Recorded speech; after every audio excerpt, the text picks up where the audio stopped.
আমি এইখন 33তম দেহালকাচিদম চেনিমুৰ গাঁৱত পাতিছোঁ আৰু চেনিমুৰ গাঁওখন হ'ল সোণাপুৰ ৰাজহ চক্ৰৰ অন্তৰ্গত এখন গাঁও। গতিকে আজি আমাৰ এই অনুষ্ঠানটোৰ দ্বিতীয় দিনত ভৰি দিছে আৰু দ্বিতীয় দিনৰ প্ৰথম কাৰ্যসূচী হিচাপে আমি শোভাযাত্ৰা কৰিলোঁ আৰু শোভাযাত্ৰা বৰ উৎসাহজনক হ'ল।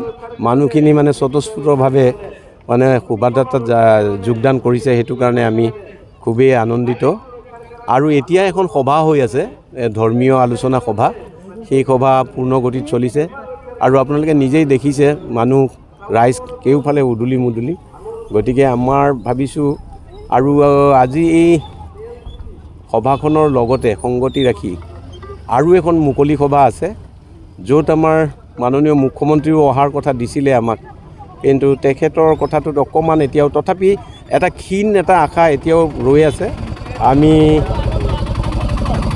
এক বিশেষ সূত্ৰে গম পাইছোঁ তেখেত কাৰ্বি আংলঙলৈ যাব, গৈ পেলাই তেওঁৰ পৰা আহি আমাক অকণমান হ'লেও দেখা কৰি যাব, 5-10 মিনিটৰ কাৰণে হ'লেও। আৰু আমিও সেইটোৱে বিচাৰিছোঁ।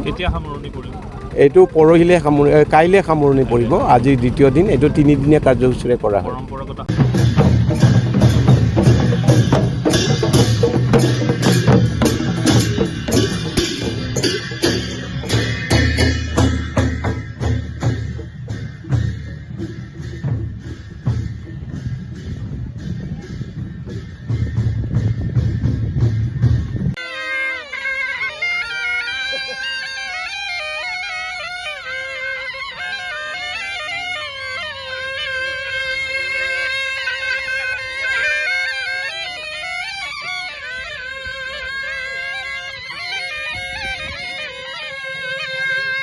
যিকোনো খবৰৰ বাবে যোগাযোগ কৰক 7099017330 লগতে 7099017110 নম্বৰত।